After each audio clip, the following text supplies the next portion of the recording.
Welcome everyone to Changing of the Hip Hop Guards podcast. I'm your host, the journalist Sincere. That's my partner, Uncle E. And tonight we have the legendary Abstract Rude in the building joining us this evening. Thank you so much for the opportunity. Hey, respect, man. Thanks for having me. Good to be Absolutely. here. You got a deep discography, a deep history. We're going to go back and talk about your early beginnings, give you your flowers in the process, and talk about what you have going on in 2022. For those who may have forgot, may have never known, can you take us back to where Abstract Rude was born and raised? Born and raised right here in Los Angeles, California. I'm like a dinosaur. I'm one of the few that still lives here who was actually born and raised here and decided to stay. That's the most important thing. But been here all my life, man. And when you're from LA, it's kind of hard to leave. It's just home. Right. So I made my way out here in a tough city like this. Take us back to a day in the life, Abstract Rude, teenage years, finding his way through the streets of LA. What was that life like as a teenager? So born in the mid 70s. So born into hip hop. So you're hearing that already on the radio. I mean, I was definitely raised with the music that my people were listening to, all the soul, mostly, Motown soul and things of that nature. Um, but rap was coming in big time. Sugar Hill, Curtis Blow, all the early rap was coming in, right? And I was hearing it. So it just seemed natural to me. It seemed like it already existed. I didn't realize that it was so new. So that was one key thing. So for me to see people break dancing and doing graffiti or whatever just like seemed like normal at that age by the time I hit teenage years, especially, right? Because by then it's like late 80s and the crack epidemic and gangs are out of control too. So you kind of had to choose which way you were going to go if you wanted to be in the hood, right? Like they'd let you be a baller. You could like be in the sports. If you're really good, they'll give you that. Or you could kind of just be like the prey, you know what I mean? Or you could be one of the predators. It seemed to be like those were the three choices Right. at first. And somewhere in there, around when I became a teenager, I started noticing, the older class generation, the people, a whole, school year, 4 to 5 years older than me. Maybe like one kid in my neighborhood named Jazzy D. Peace be upon, not peace be upon, but shout to, he's still with us. Shout to Shondell Rosa, who went by Jazzy D. He had a record. They used to play on the radio and mix shows, whatever. And he was a rapper from our hood where I lived. I lived over by the Slauson Swap Meet. So to see him was like an amazing thing. And to like see him rapping in the hood and people respected him. And then hearing this record on the radio a couple times and registering, putting two and two together, that was him. That was his voice and his record. And then when you saw him in real life, it made sense that you could hear a voice and then see it and then not be like a superstar already, right? So something like that touched me and kind of struck a note. It's like, maybe it's possible. Because I didn't really think I was that good of a singer like the R&B singers or that good of a dancer like Michael Jackson or somebody, you know what I mean? Or even like the break dancers to really make it that way. But I always did have vocal talent. I came up singing in the church choirs and things like that. And yeah, trying to write my own little raps by the time I was 9, just influenced by what I was hearing. But those teenage years, you started seeing because you used to be the only rapper in the school too back then. I mean, I graduated from high school like 1993, early 90s, right? And I was one of two MCs. Me and a kid a couple of years younger than me were the only two rappers I know for a fact in Wow. the entire school. That's Wow. almost heard of now for an LA Unified School District school.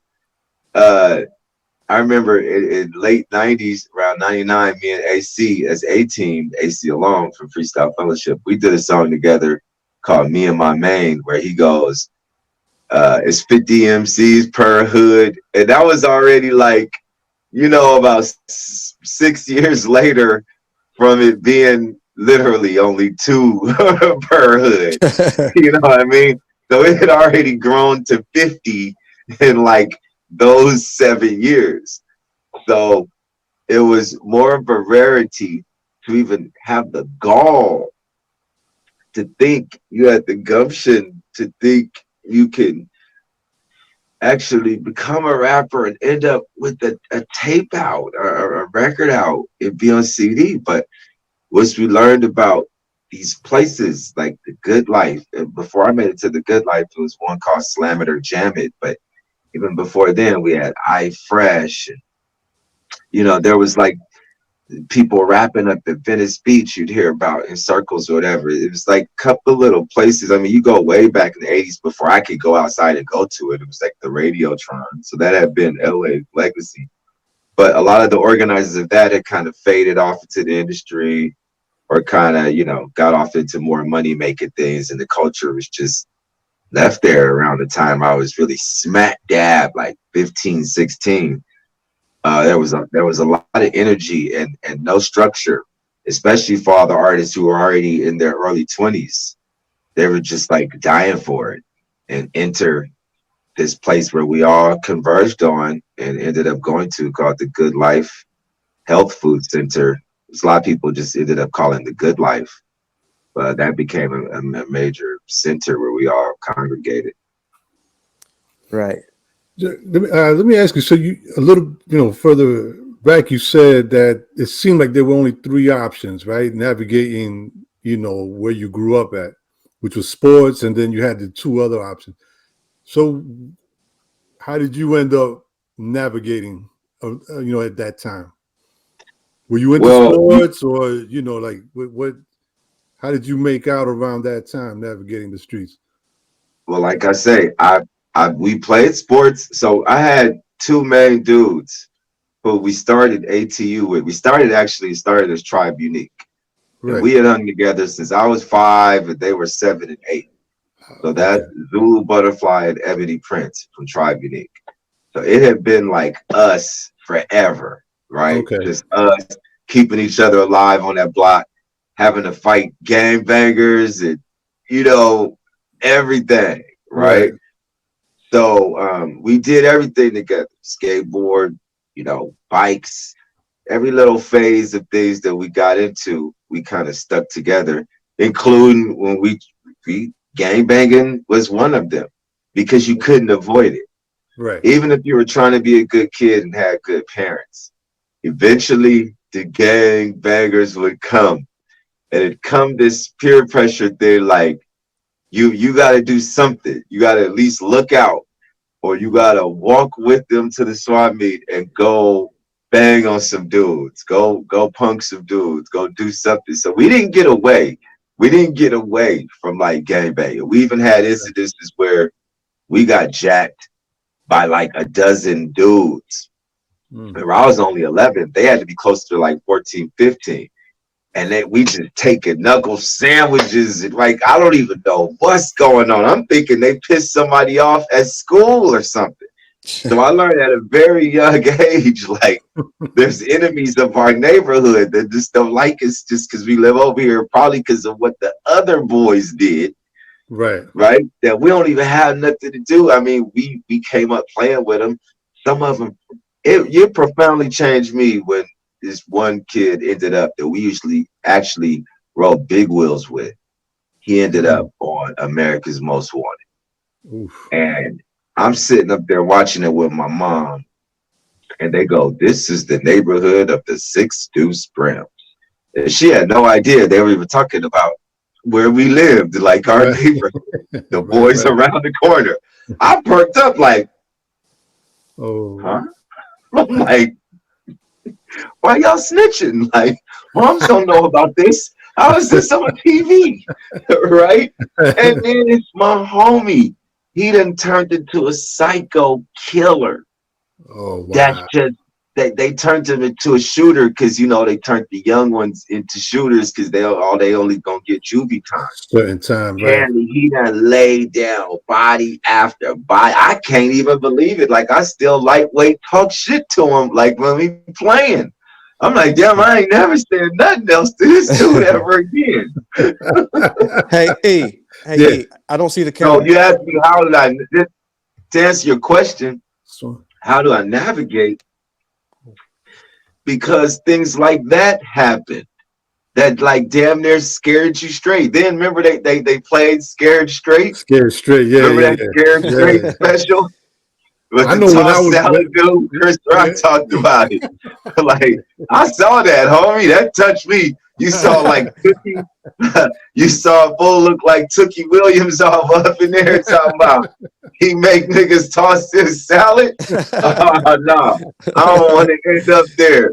I'm like, I'm gonna do everything, and somehow, like I say, it goes hand in hand with the convergence of hip hop and rap music getting more popularized, right?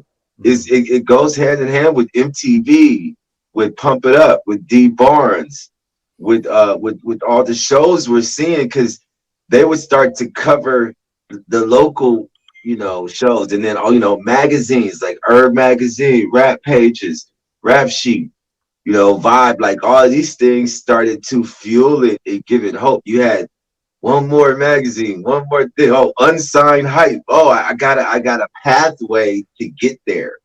So I guess you can credit the infrastructure of the music industry and hip hop as it tried to just get in, for then avenues starting to open up where a young kid like myself could realistically see a path to going that way. Again, I knew school was there.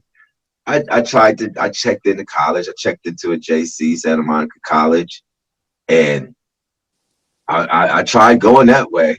And around that time is when like record deal opportunities started coming my way. So it was pretty easy to choose To make that. the choice. Right, right, right. And real quick, the last thing you said, it was only you and one other person in that school that were MCs. Did that guy ever go on to be become someone that we might know?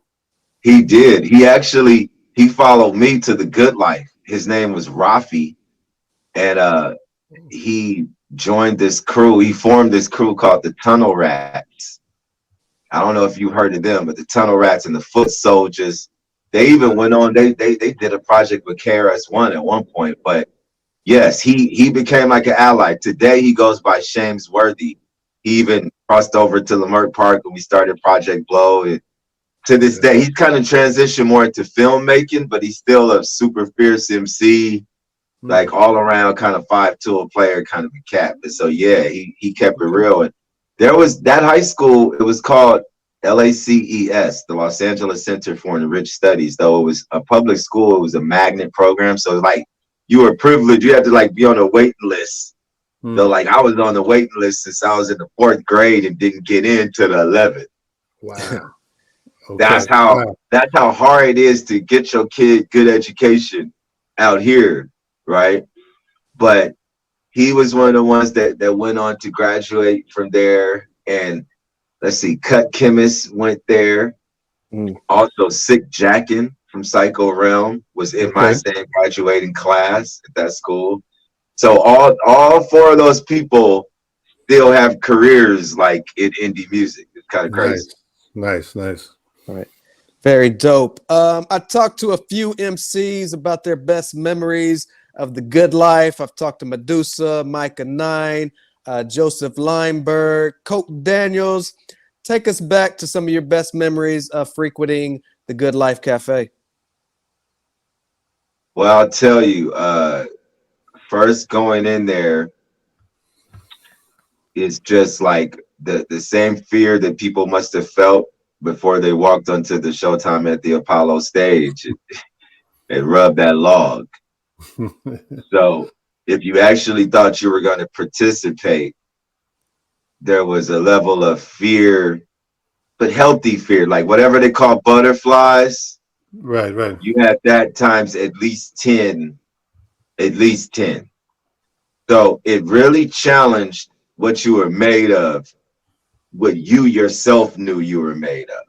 That's why for me it was so important to conquer it, because coming up competitively, playing basketball, actually on some organized teams and sports, I knew what competition was. I was very competitive. I come from one of the most competitive families. They want to kill you playing spades, dominoes, bid whist, whatever it is, right?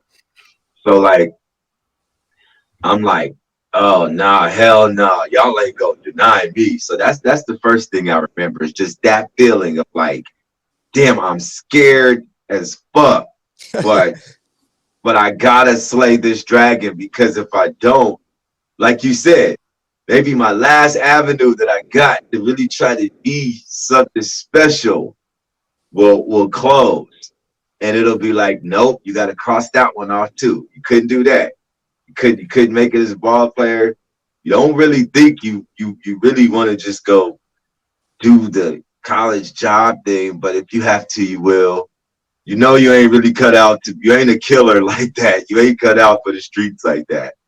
I mean, you're running out of options, my nigga. You're running out of options if you don't get this one right. Right? So you're running out of tasty options anyway. So I think everybody would be able to attest to that, that it really challenged, oh, you said you wanted to do this. Well, come on. Right. This like Debbie Allen in the movie Fame. Yeah, yeah, What yeah, yeah, fame costs. Right here is where it was as if B Hall was her yeah. Mm. at the door greeting you. This big gray, crazy Don King-esque fro that she had, telling you like fame costs. And right here is where your humble beginnings can begin. And it ain't that humble, because it's like we got some greats already that we've developed from right out of here. So what are you even saying? That's how it felt just to walk in there. So secondly, the first thing I remember is getting to see anybody from the Freestyle Fellowship or one of their, cohorts, main friends who got to hang with them, right? The heavyweights. Getting to see one of them rap was very different. Like you saw some good people, you'd be like, oh, all right, they were good. All right. They gave it their all. You're like, oh man, you could tell he had that shit down pat. He must rehearse that shit at home. Like Right, right. when they got on, it was different. This is what you were here to see. Like whatever the lure and legend of it, this place, whatever the special is to walk into, you're now getting it paid off. Like your $3, if you thought it wasn't worth it, one day you'll be like, people will be lucky they didn't have to pay 300 to see this shit that you about to Mm. get exposed to. So that was getting to see any one of those four, Mike and I, AC Alone, Self Jupiter, especially Peace, because he was always wide open up in there, always at the highest level of experimentation, because he was younger than them, but he was still trying to prove it, right? He was trying to prove that he belonged. He did, but he didn't know it. And he was going to prove it to you and himself too, because he felt the same pressure that he put and heaved upon everybody else. He felt it and put it on himself. That's the other thing. You felt the genuineness of artists pushing themselves like that. And yeah, they weren't going to hold you to a higher stringent standard, more stringent standard than they were holding themselves to. That's the key. Right. Female, male, tell you the third memory. When I saw, I think her name was Chocolate Tie from Dangerous Women, battle Dexel, JXL from Hip Hop Clan. Because Hip Hop Clan, they were like the peanut gallery. But I'm saying they were also like the barometer. So like if you could get booed off on amateur night, whoever was in the crowd that started the boos, all right, That was hip hop playing, and the crowd followed along. So he was already like a fierce figure. He wasn't the leader. That was this cat named Rifleman, LA Cool. But he was number two. He was definitely the number two guy. And I don't know if they had got into it, if they had had a little relationship. I don't know what the case was, but they got into it in there one night. And a battle between them was allowed to happen. Normally, our mother elder B Hall probably would have broke something like that up. But it wasn't coming from a violent place. They weren't cursing because she didn't allow cursing. So this went on. And she ate his ass. I mean, she ate his lunch. Like, I couldn't believe it. It was like watching a girl beat up a dude, but a gangbanger, like a legitimate gangbanger who be fighting in the streets. She rocked him, yo. I was like, my mouth was open. Like, to see her do that right up in there was a powerful message that, like, up in here, the women are just as good and will murder you just like these dudes. And the dudes ain't taking it easy on them either. They're like, maybe, you know what I'm saying? You won't put your hands on a woman, but as long as it's just words and it's art and, we sparring, yeah, that was allowed and even encouraged because it's like, hey, well, you don't want to get up here. Show them what you got. Don't let them back. Be always like, don't let them back you down. Get them. I was watching her too while I'm watching it, right? Because I'm like, is she cool with it? Because she pulled Medusa and Coco off. This is in Ava's film, the documentary, for like being a little too sexual, with their content, right? And they were actually being pretty descriptive. They were being what you would call poetic. Right. You know what I mean? But it was a line where they were like, and cherries. He's like, oh, no. He ain't doing all the cherries. Like, no. So obviously while this is happening, I'm like, word? I'm like, okay. She's liking that old girl is standing up for herself. Yeah, she wanted to get his too. And we all kind of do. We all kind of want, not like we don't like him, but for even trying to do this to this girl, we kind of want her to win. Right. But even still, we can't win it for her. We can't want to win, and that's why she won. So everybody's hanging off every bar, making sure that like she really is winning. And dog, she really won to the point to where it affected him. Like that chilled him out after a bit. And we had other, I can't go into them all, but we had other battles like that where it really solved some shit after. And humble pie was served. And people found out, oh, okay, I ain't as good as I thought I was. Like it is some other ones, there's some other hitters out here. So I better go back to the lab and get even more fierce. I think everybody would tell you it was like steel sharpening steel. And as much as they got mad at us and left, if you never got picked, you went to the gym all day, you never got good enough or showed yourself good enough to get picked on any teams, and you took your ball and went home, you decided to keep coming back until you got the respect of the ballers on that court. You probably left still, though, gaining something profound from that experience that you probably were able to admit later that, like, wow, it's experiences like that really made me. Because I'm sure you got somewhere where it was a little bit softer seat and you were the fierce one. Right. Because you had came through our dojo. So even if you left kicking and screaming, crying us a river, you got a lot from that shit, and I bet you had never found nothing that premium. You never found any ingredient in hip hop that was ever going to like test you or really put your skills up against it like that, and not be scared of nothing political, no fallout of whoever you are, what connections you have, or that you're going to put me on a show, or that you'll be running this area of the game later. Nobody cared about none of that. And it's a beautiful thing to me to have that barometer. I call us the last real hip hop experience that you could get in the streets of a dangerous city where there's still some danger involved. Like, it's still danger. You're in the park. You know what I mean? Like, you catch a fade, all that. Right. Like, we not immune to, it's been gunplay. We had people shot. Our event's been shot up. But we still here going on our 28th year anniversary. We had 5, 6 strong years at the Good Life and 28 more in Leimert Park as we move past that. Mm. Now, so you eventually hit the stage on there, right? Oh yeah. So before your first time going up on that stage, prior to that, how long were you sharpening your skills before you decided, like, I think I'm ready to hit that stage?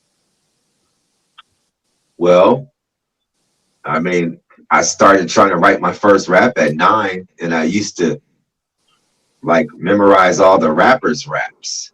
So because just being able to come outside while the radio is playing and bust the raps made you kind of stand out in the hood. Right. And be like, oh, Aaron know all the words. Before they called me Ab, I was just Aaron in the hood, right? And like, this fool know all the words. I noticed like I'm younger than older people. The older people don't even know all the words. I knew I had a gift for memory. Like, I used to get all the longest speeches in church. I used to get all the longest speeches when we do the plays or whatever. So I had that gift, right? I was good in school. I had that gift. So that part of, you know, you don't realize how long ago the schooling starts, right? Until the older you get and you start reflecting. But I schooled in 10th grade in San Diego, and that was an important year because we couldn't get me in a good school. See, Laces was tripping, still wouldn't let me in. Moms didn't want to throw me to the wolves. She didn't want me to have to go to like Washington or Dorsey or Crenshaw. She's like, I might as well just go enlist him in the gang myself if I'm gonna go put him in one of them. And I was right there too. Like, they had just started Tribe Unique. I had been tagging. So I was kind of lightweight, still a foot into the street thing, you know what I mean? But the homies came to me like, man, what you doing? Like, you need to come join Tribe Unique. And I was like, oh, word, this is what we doing now with the, you know, the high top, you know, like Kid Play, and you know what I mean? Housers with the pasty shirts and the overalls, just dying them. And I'm like, oh, okay, all right. So then I go away for 1 year. We on that. When I get back, they on some way more tribal, whole other shit. Locks, like, they gone further with it. I'm like, oh shit, I'm behind. So I come back, I get right into it. So they're dancing for rappers. This one of them, he's at the Good Life. His name is Big Al. So as soon as we met Big Al, something told me I better start writing a lot more. I better like come with some more raps. You know what I mean? So I just started writing a whole lot more. So really, like, you know, it was like a year probably of super intense knowing that, because he started talking about the Good Life. I probably got a good year, to be honest with you, to like get up the nerve to go. Also to get old enough to have my driver's permit, for moms to loan me her car and me to lie and say I'm going to Taco Bell, right? But I'm really going to the Good Life up the street. Moms, can I go to Taco Bell? Got good grades. Ain't been doing nothing wrong. Yeah, sure, you can go. You know, I come back a little later. Where were you? I was down the street eating my food at the homie's house. Okay, cool. Yeah, I got away with that for a few times. Bro was like, no, you bring my car back. Like, we had to find all kinds of ways. So, see, my journey into becoming abstract rude was like, man, this shit was like Frederick Douglass' journey into freedom, homie. like I had to like sneak and duck and hide. And by the time my mom saw The Life, the film, I remember we had a screening where the director let each individual star of it kind of do a screening with their own people. And my mom was like, first of all, I don't even know when he went here or like how he got there. But she's like, I'm just glad, her whole thing, she was glad of the B. Hall character, that it was an older black lady there not letting us curse and, you know, giving us health food. And she was proud of all that and really thankful. She was even like, I want to know more about this lady. I remember telling You know, like you need to do your story. And I'm sure all the parents are like want to hear you because you're the one that like saved us all. But I mean, so I mean, it was only like a good year because you had to hit the ground running. I mean, all the years I had rapping, but like then I met my first producer, DJ Fat Jack. I met him pretty quickly after coming back into town. I mean, the shit came together quick. I'm not gonna lie to you, because like 10th grade, 91, I'm down. I met a homie down there who was rapping. So that was a big developmental year because all my homies had been dancers. So finally one of my homies was a rapper. So we was rapping, made us a little tape with this white boy down there who had turntables in his room. But Mhm. we were mainly freestyling, not taking it that serious, but you heard the potential on the tape. I remember playing it for the homies in LA and they were like, all right, you got something. So from there, they saw I wasn't on their level dancing. So they quickly told me, look, we don't really want to be dancing for Big Al and all these fools. Maybe you could get your bars up and you could become our MC. So see what I mean by a path. If you think you got a path, it'll motivate you. You know, like Okay. I heard Shaq saying when his kids, you know, turn 18, he make them all have to leave the house. They got to go get a degree, and he makes them get 2 degrees. But when they do, he gonna invest in a business. Well, imagine how many black and then he was saying he wanted to have 2 more kids, but he already in his 50s. And she was like, maybe he should just wait for his grandkids. I'm like, no, I hope he have them 2 more kids. We need more black kids with Mhm. powerhouse black fathers that's gonna motivate them like that. You imagine me and my sister both would have left at getting our degree had there been some promise of anything other than school debt.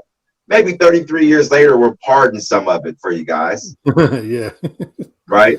So me being provided a path to that stage, to seeing going with them, seeing Big Al rock, seeing how they rock with him, yearning, being like, I want that. You know what I mean? I want that to be me, but just quietly. I was always humble.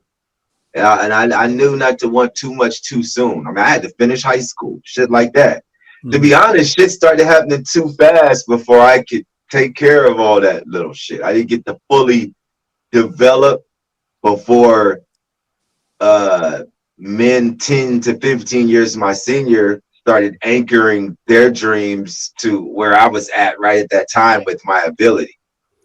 And Gotcha. that took some adjusting to and kind of like even, you know, later in life processing, you know what I mean? But I wouldn't change none of it for the world, though. Yes, I made my way to that stage because also when I was at the high schools, we had this one winter session. They tried it out for like 2 semesters before they realized it didn't work. They tried to put all the schools, the good ones and the bad ones, all together during those 2 weeks of Christmas break so that kids wouldn't just be at home getting into shit, I guess, and they could sneak in almost like summer school, but winter session. Man, there was so many fights. They had to land a helicopter on the fucking play field. These boys, they couldn't even pull them apart. They had to have the threatening of decapitation to just break up the fight, man. Dang. This is the kind at Audubon Junior High School where they had kids from Dorsey, Crenshaw. That was the worst idea ever. I remember with the first day in the auditorium, it was like lean on me or the principal. It was like walking into that shit. Like you got to be kidding me. I'm so glad moms did send me to one of these schools, right? But in the midst of all that, you had this little pocket of rappers. And I recognized one because he sounded like this homie that was at the Good Life that I had met through Big Al. His name was the Funky One. But it turns out this was his cousin Trendsetter, and together they were called Funky Trend. I just didn't know because Trend was my age, so the places where I would be sneaking out, he hadn't figured out how to sneak out to yet. But his older cousin was there. So I remember going back like, Big Al, it's a nigga at my school fighting the Funky One. Because they had all kind of rhymes like tomato, he said potato, grenado. Like they had weird, they were kind of like the Bushnickens or something. You know, that kind of playful lingo. And he was like, oh no, wait, is he dark skinned? He's like, no, that's his cousin. That's his cousin. So then I couldn't wait to go back the next day, like, oh, you homie, you with Funky? He was like, yeah. And I'm like, oh, what up? I'm like, yeah. I want to go to the good life. We had that in common. We were both like, we know that's the next step. Because let me tell you, this is my measure of a real MC. And I was a shy kid too, because my style by then was different. I was dressing more like Tribe Unique. Like we was on the 70s vintage before the shit came back. It was popular before it was popular on Melrose and shit, right? So kids used to always just think I was crazy and from another planet. But when he would start those circles with a couple other dudes, it was beatboxing or whatever, just little by little, we would have the whole school. I shit you not. All of them, gangbangers, hoochies, tagger, everybody. We before like every nutrition, every lunch, we just have all of them coming to the point to where this one time it was just all on the school tables. Area was like a concert. I mean, the principal and them came and had to break it up. And they were like, nah, y'all got to stop doing this. Because it's like, it just seems too much like a fight. You know, like we can't tell what's going on. It's too much excitement. We didn't have no radio, nothing. This is just from a dude beatboxing and beating on the tables, dude. And me and Trendsetter rapping, going back and forth, just killing it. Because both me and him know we got to test each other so we can go up to this good life and rap for the older boys. You feel me? Right. Finally, once man, we would break it up and just go over by the bathroom, right? And it would still get like 20, 30 people. And they got to the point where that shit had to be like a pop-up. Like, it had to be like, okay, come on over here and get it in. That shit get burnt out, then we fade, go over here. So we like, all right, we done everything we could do at the high school, right? We the shit up here. It's time to go really see what we made of. Gotcha. Okay. That's what it was about. Can you talk a little bit about the transition from The Good Life to Project Blowed? I can. It was sudden. It came like a thief in the night. Like most change comes. You know, usually you're the last to know it's over. Right? So there was some dissension in the ranks. You know, B. Hall and peace be upon her, Aoife Sade, Janie Mae Scott, was of the ownership with Dr. Philip Butler at the place. They were about uplifting Black people. They didn't want to see us in there fighting and doing none of the stuff that started happening. With just a few bad apples at the time. We were going through their maturity and development. We're not big on leaving people behind and canceling people. So we'd always try to work with them, you know. And I'm glad we did over time because we built like a love circuit and umbrella that really deals with coming of age and, you know, understanding that everybody's not perfect. And those kind of communal things. See, that's what the park embodies, right? We have dissidents, we got people from all walks of life, but they're all contributing art. And we're not just throwing our Black people away like that, right? So, but we needed some male energy. So they reached out to Ben Caldwell, who was actually part of who had helped them start the place. He was part of who had named it The Good Life and everything like that. And he had been doing his own thing in Lamert. We would use his building from time to time. Mainly the dancers would rent it for their little funky circle dance event and things like that. So some of the regulars felt like they didn't need to pay the little fun. When you think about it, $3 to get. I used to always pay because I didn't think I was, you know, I was like, I'm gonna pay. It's only $3. I had $3, I guess, all the time. So anyway, like when I didn't really have no bills, I'm living with moms. I got $3. I got $3 for lunch money she give me. You know what I mean? So like I think I was selling weed by then too. I had $3. But people would complain about it. I actually used to laugh at it. Like, y'all that broke, you can't afford $3. And they made that a bone of contention. But it was bigger than that. It was that they knew that people were coming there to see them, literally. That like stars from Beverly 90210 at Melrose Place were coming there to see them.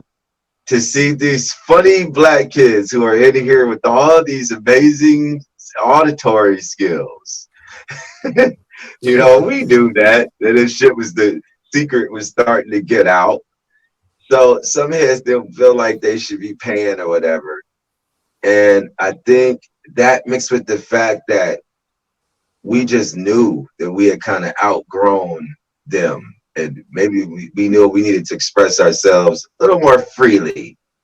Okay, the no cursing thing was fun while it lasted, but we were still late teenagers. But some of us are like raising families and have wives now. We're like we're cool. We'll be responsible still. We'll still be conscious. But every now and then we got to say shit, fuck, damn, and stuff like that. Every now and then, just every now and then, got to get it off our chest.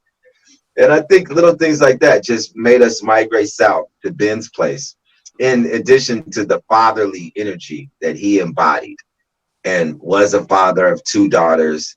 So getting to see him with his black wife was just an inspirational thing. It felt like, yeah, this grandfather we never had that we were happy to grab onto. Like, yes, teddy bear, hug us and show us everything you learned from the war. Because you know what I mean? He'd be like, if a dude comes over here with a gun, he's like, trust me, I'm going to turn my vitals away and he might shoot me, but I'm going to get that gun away from him. We'd be like, hell yeah, we ride with him. Nigga, he ain't afraid of guns or nothing. Like, let's go. Because, yeah, we need that. You know what I mean? We need a little bit more toughness now. We men now, right? We need a man. You need a man been in the army. We need The Rock, right? We need The Rock to enter. We need Rock and Furious Styles. Enter Rock and Furious Styles into this movie, please. We gonna need one of them because we wow, Right. but we still want to be good. But we need somebody to just help guide us. So that's what Lemerck was about. That's what the move to Lemerck was about. Gotcha. We're going to jump into your discography. It's very deep. We won't go through every project that you worked on, just some highlights. But before we do that, can you tell us what LA being on front of the rap pages December of 1994 meant to everyone on the underground scene? When Medusa, Razcast, Ganja K appeared on that cover. What did that mean for LA as a whole? Yes, and AC Alone and Coco, so it was Sin, Medusa and Coco, Razcast, Ganja K, and E-Rule were all on it. And what that meant was to reinforce, all right, we found the path and we actually made it. We're here now. And I'm going to be right behind them because I can touch them. I can reach out and actually touch their shoulder. Right? So, and I actually had a feature in there. I had a feature, or at least Fat Jack had that was his So You Want to Be a Producer feature that they did on him. So we were all in that spread, and we were his main group he was working with, so it was largely about us. So I felt like it was me too, and I knew everyone on that cover was like 2 to 4 years, between 2 and 6 years actually older than me. So they were kind of like the generation right before, so I knew they deserved it and had earned it, and I was just patiently waiting for my next turn to hopefully adorn the cover, though I really didn't really care about things like that. If I end up on the cover, okay. I was happy to just be in a magazine. I'm not gonna lie to you. If I was anywhere in it, if somebody just mentioned me in a blurb, I'd be like, tight. You know what I mean? So to see your homies on the cover of one and the producer of your album in the spread of the featured producers, pretty much you could almost argue it was like that was the peak of our popularity in that commercial sense, where the industry was giving us a chance to prove it. And I think Interscope outproved any of that hip hop shit with the gangster rap with Chronic. They reset a standard where you were supposed to sound scan at least, I remember the benchmark, 150,000 units in the first week without any real money spent on promotion or radio or anything like that. When they accomplished that with that Chronic record, it would change the course of ours and everybody on that cover's career. How about that? And everyone who was covered in that or ever valued with that, they gave it one more round with J5 and Capital with Dilated before they closed up shop about '07. They gave it one more 10-year run from about 97 to '07. But they cleaned house in 96, right as we were all supposed to come up to bat. And I'm not blaming, you know, Dre and those guys and Snoop. They were trying to make it. You know, Snoop was at the Good Life, him and Corrupt. They were at the Good Life just like us, trying to make it. They lucked up and met Dre. Dre actually was trying to fuck with the Fellowship too. But see, back then he was Johnny come lately to figuring out that Easy, wasn't good. So in LA, he was kind of, I don't want to say persona non grata, but it's hard to imagine now. But 91, 92, just think back. It was like, oh, you talked all that shit about Q. And now you see that, my bad. Now you see that Easy is Snake too. So you weren't like, he wasn't in that good of a light back then. So maybe they fucked up by not, because I think he heard Tuman May Concern and he wanted to work with them. He wanted to produce them. He saw the potential. So, and they even did come get Peace. At one point they tried to have Peace be down with the Dog Pound. But because Corrupt loved him, like I'm telling you, Corrupt was a good lifer. Like Corrupt came up there. He was brought up there by homies from the Good Life, right? But he came up there and he used to freestyle. He was like, he'd read somebody's shirt and just throw that in his rap. And he was like that. He's one of the first ones doing shit like that. And would kill it, man. I'm telling you, would kill it. And he met Snoop up at the Roxy Showcase. Warren G tells the story. I heard him tell it on Ebro in the morning. And even Warren G will tell you, like RBX, who went by Reality Born. That's why on the beginning of Micah's song, we give a crazy Down syndrome to the old Good Life Amalgamation. Lord create Reality Born, oh Cockney Down one, and the rest of the Good Life Amalgamation. All right, that was Reality Born X and Lord create. They came from Long Beach, and he was the one that brought Snoop up there, his cousin Snoop. So yes, RBX in the early days of the Fellowship building, because it was like Freestyle Fellowship. It was like, it wasn't just those four. It was all of them at first. Like they were almost like what they came to call the heavyweights. Mm-hmm. At first, it was all of them in it, and even Reality Born, RBX considered itself a part of it. I heard Warren G telling the story on Ebro in the morning, and they were asking him, why is he so crazy? And he was like, well, he used to be a part of that whole Freestyle Fellowship thing. And they were like, what? He was a part of that? They were tripping. The people don't really know that we all got it in together. Far Side, Souls of Mischief would be up there. Like everybody was at the Good Life trying to make it. You know what I mean? And some made it. They made the ones who were with Dre, they found their way there. That was the ticket. But like we all couldn't see it back then. But I'll tell you, once they did have, so that's what I'm saying. You can't blame it on them. They're just trying to go, they just going the natural way to seem like the best way to get there. And guess what? They were right.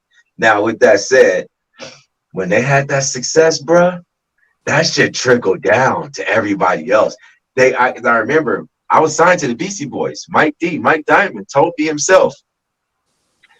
He said, he was like, okay, fine, I'll put your record out. Because Capitol, when they discontinued their urban department in 96, they told him, no, we like that Move Pieces record. We like that kid's record. So go ahead, y'all put it out and we'll reimburse you. Now, they had spent all this money trying to sell Hurricanes out. Remember Hurricane from the Afros? Yeah, Yep. He yeah. had been their DJ. He was like they boy. So they had Right. put him on and did video, remix video, three different singles, everything they could. And it didn't take on because he didn't do like a comedy album. He was trying to do like a real boom bap. It's like I'm a real MC album, right? Maybe if he would have went the whole comedy way, it would have been something. But that factored in because they never got anything reimbursed from Capitol for that. So he's like, yeah, right, you gonna reimburse me like you did for Hurricane. Do you see how sometimes the things Mm. that come before you, the bigger things is at play? It's so hard to have a record deal. I tell people all the time, people get deals. I'm like, okay, well, be braced for this. You can cash all the checks, make the album, have it all sounded great, be all mixed, mastered, even have a video treatment. And then something go wrong and it not come out. And that's basically what happened to me. And he said, but long story short, he said, okay, fine. You want me to put it out? I'll put it out. It's not going to sell 150,000 units in the first week, and Gary Gershwin's going to drop you. He's going to drop you. So if you were versus, I'll give you the album. You don't owe us shit. Capitol may want if you put it out to a major label 2 or 3 points, but shit, if you put it out indie, they may not even come after you for that. And he's like, you still got your studio, y'all got your, you know what I mean? He's like, I ain't gonna hold you back in no way, and however we can help, you know what I mean? We will. Like, so it was like a clean, amicable break. And in hindsight, you know, he did me a favor. I still rather would have wished that they had to figure it out because I'm like, well, come on, Buck, you're the Beastie Boys. You're rich. Like, just figure it out with the money. Your whiteness. Like, figure it out somehow, right? But honestly, the team I have behind me, they were like bulldogs. They were like bulldogs. They were like little shugs. You know, always like questioning the label and being like, "You motherfuckers this, and you motherfuckers that." And remember, they pulled me to the side like, we don't want to be called motherfucker all the time. And I'm like, I had to tell the homies, look, y'all can't talk to them like niggas. Like, you know what I mean? Like, we need to chill. I don't think we had endeared ourselves to them as much as we should have.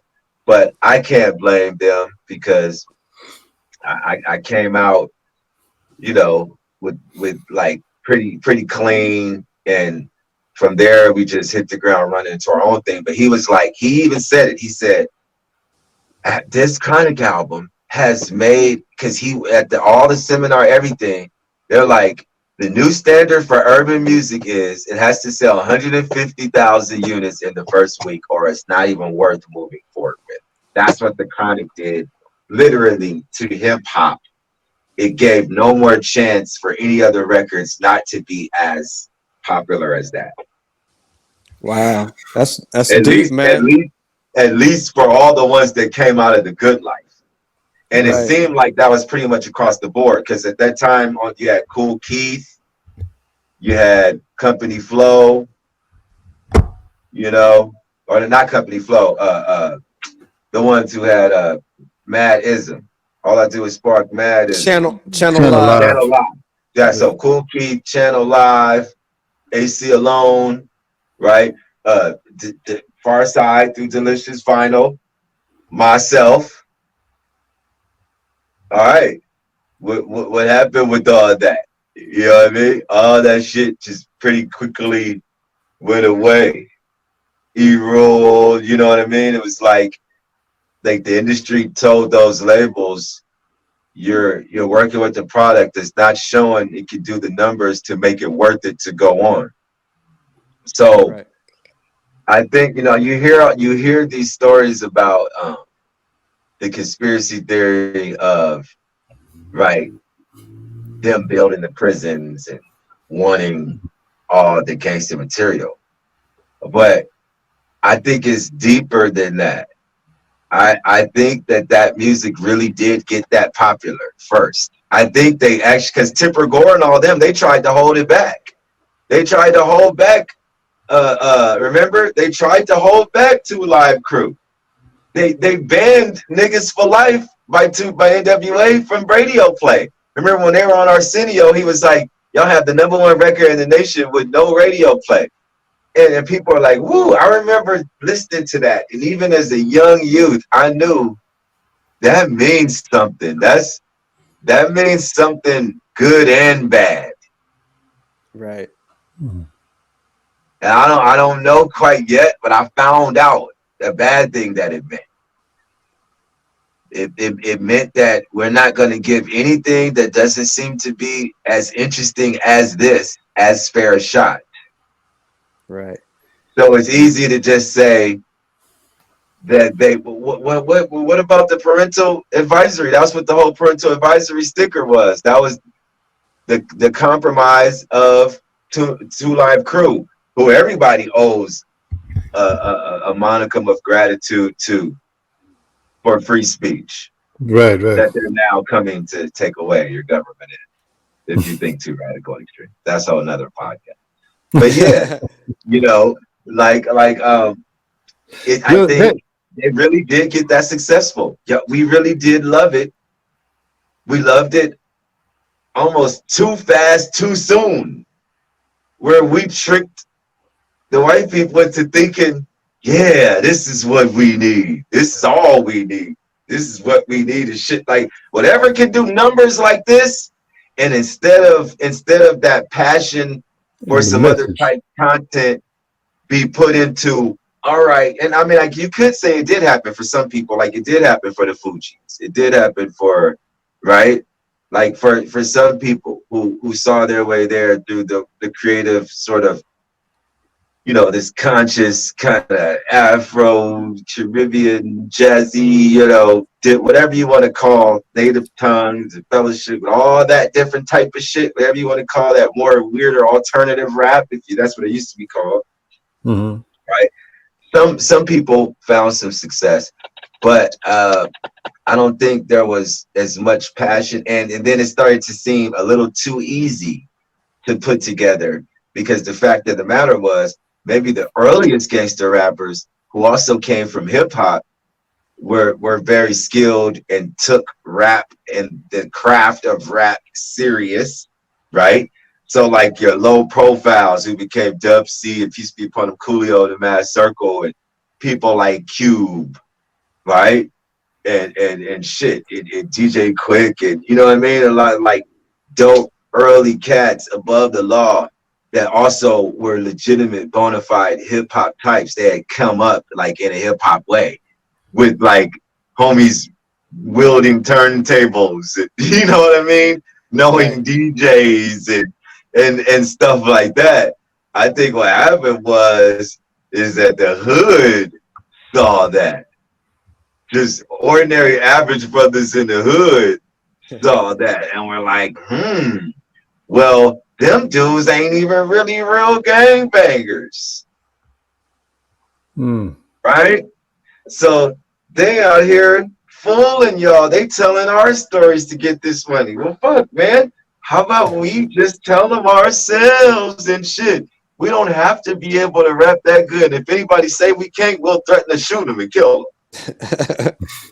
Right. Start a rap beef with me, I'll murder your whole family. Yeah, that's how I get down. That's what happened.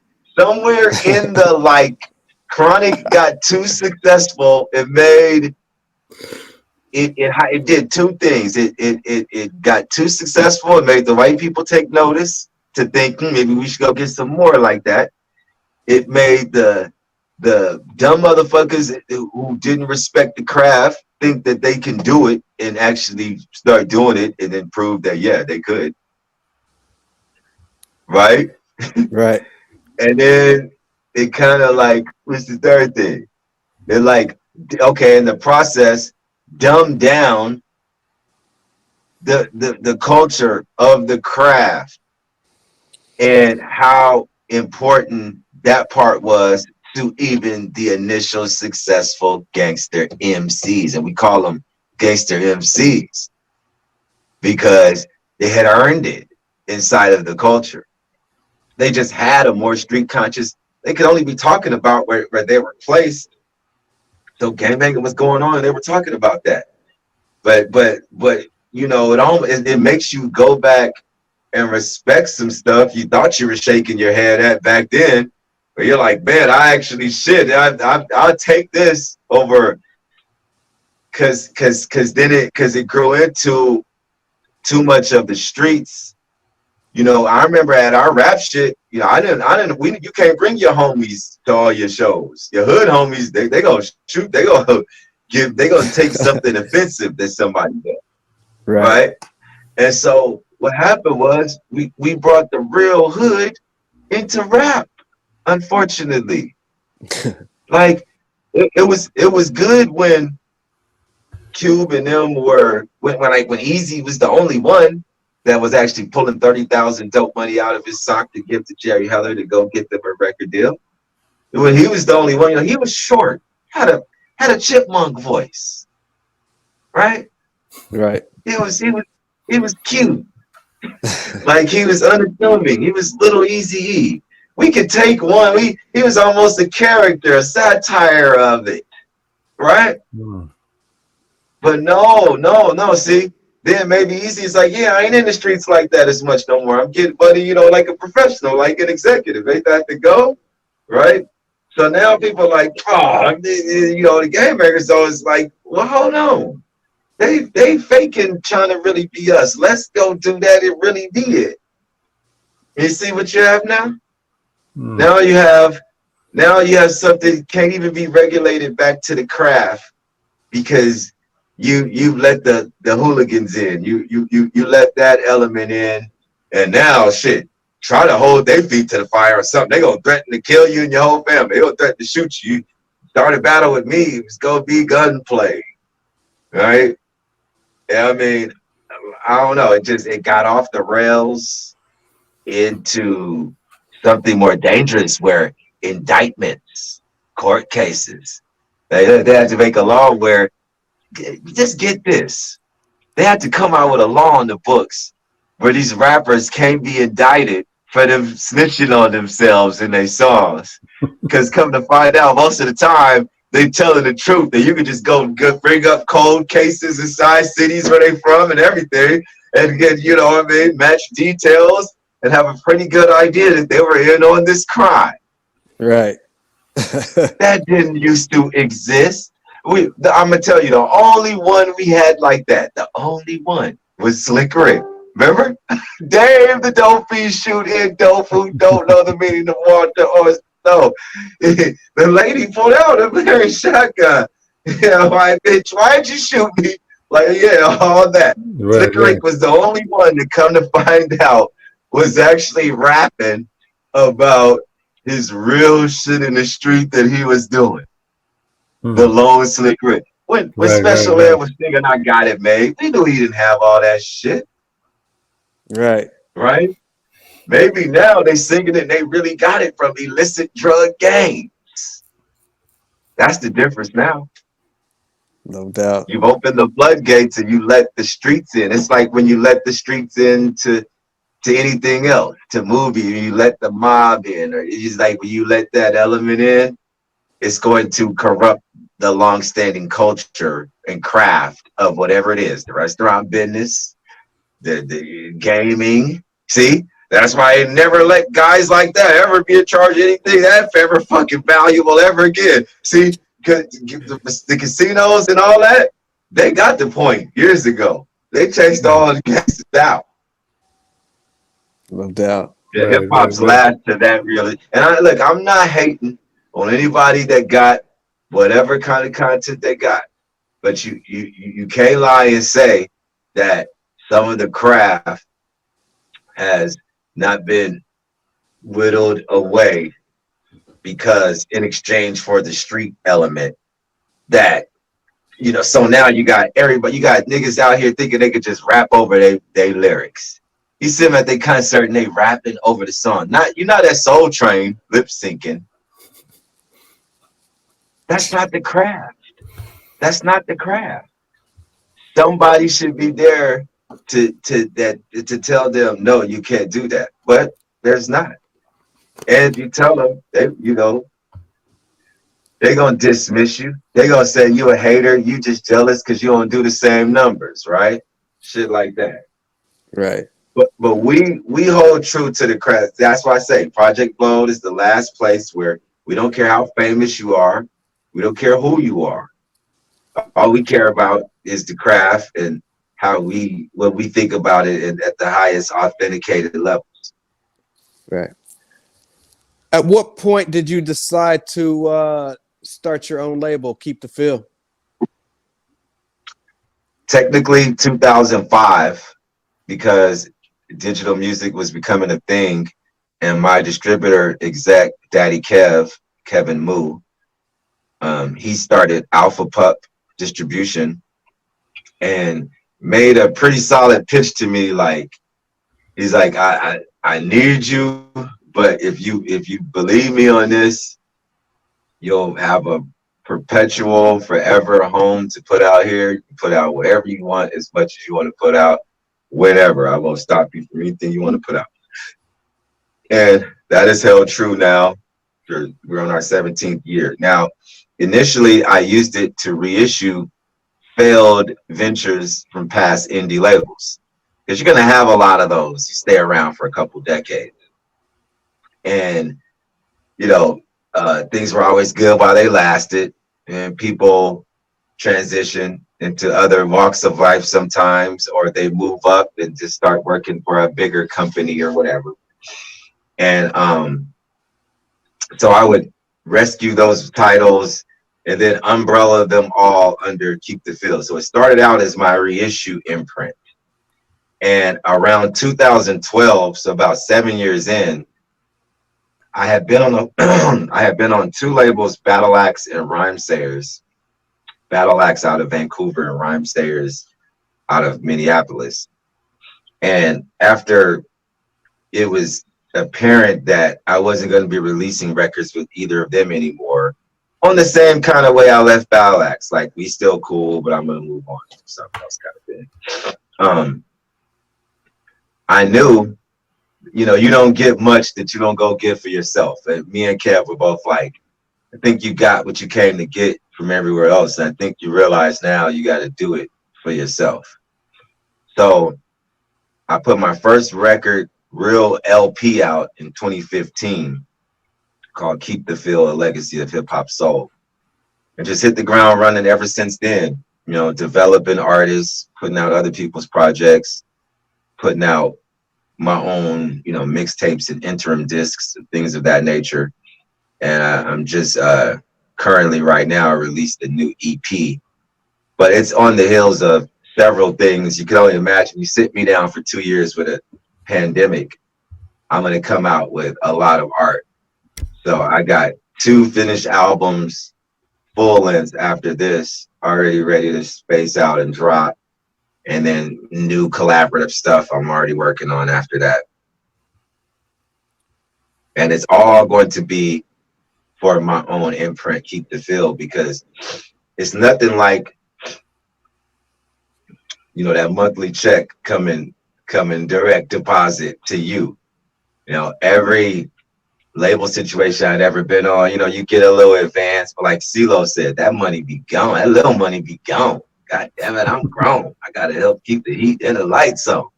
So I like moving like this because less is spent on the front end, but I see more on the back end. So it's like more of a sustainable livelihood. Mm-hmm. And I have more control of my grind and hustle. So having a daughter that's, you know, 13, 14, these last 6, 7 years had been very crucial for me to be able to be here and, you know, just have control of my own destiny like that. And so it's really worked out to allow me to be able to like grind in a different way, in a more grown up way, just doing it myself. Right. LA Basin just dropped a few days ago. Talk to us a little bit about that project. LA Basin is a 3-song, 9-program EP that celebrates exactly that. You know, we did this one for the home team, but also everyone around the world who romanticizes and loves LA, right? Because it's a city, it's a dreamy city that a lot of people love, like a New York or a London or something like that, Paris. And being a California raisin, born and raised in, um, I had always had themes, throughout my music where I'm placed here in LA. I'm talking about LA. But the way I did it in these three songs is a little more pronounced and deliberate, but still like dope in a way where it's like, okay, he's really going in, you know what I mean? And just making a jam is not so deliberate where it feels like that. It feels like these are just jams where that's being talked about. We also offer the instrumentals and the acapellas because I wanted a throwback to like the 12-inch days where you'd hear remixes on mixtapes and Jay-Z's Black Album when everybody went crazy creating different albums, the Gray Album, things like that. I welcome that on this project, right? I want beat dudes and DJs and even MCs be able to freestyle to it or whatever. You know what I mean? People use it at shows if they want to throw it in a beat for their set or whatever. Just like a more piece of an interactive product that people can interact with a little bit more. And that's what LA Basin is about. And it's out right now. Keep the Feel. The producer is my dude Calisthenics, who's a younger cat. He's in like his early 30s, early to mid 30s, younger than me by at least 10 years, 10 to 15, probably 12, as many as 15 years probably. But he's from Orange County, from this crew called Glass Bottom Boat. Well, I had my eye on, they're putting out quality stuff, good art, good imagery to go with it, good beats.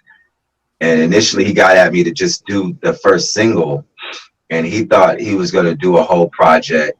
But things happen, you procrastinate, and we just got this together, added these other two songs to make it more of like its own thing. And after we did, we were like, man, we really got something with this. You know what I mean? So I'm using it as like the tip of the sword, like the first course in this whole 7-course meal that I'm gonna roll out on y'all over the next year or so. Very dope. So it's gonna be a series. Yes, it's like, so okay, I'm leading with LA, where I'm from, right? And so my next material will get more into like how this podcast was, some of the humble beginnings, and then where we are now post all of this stuff happening. Obviously, I was going to process it while it was happening, so I have my own ways of like guiding us through all these recent tragedies that we have been through, and reflecting on them and processing them in a way that we could also like just make jams to and still kind of like party with, as we still have those conscious notes, the way Bob Marley used to make his music like that. You know what I mean? How he could make a conscious song about something, but it still just be like a jam. You just want to rock to it. And it just sounds like something that just should have been said inside of this beautiful song. I have a lot of stuff coming that's gonna feel like that. Very dope. So where can the people find this album, the one that's out right now, LA Basin? The one that's out right now, everywhere digital music is available. You just search Abstract Rude, LA Basin. But you can find it on the link in my bio, my Instagram page. If you search Abstract Rude, I'll come up. But it's at Abby Rizzle, which is ABBEYRIZZLE. And it's also in at Keep the Feel, spelled just like how it's pronounced, KEEPTHE Feel, at Project Blowed MCs. We have the links in Calisthenics bio, Cal_S_thetics. But so it's online, wherever digital music is available.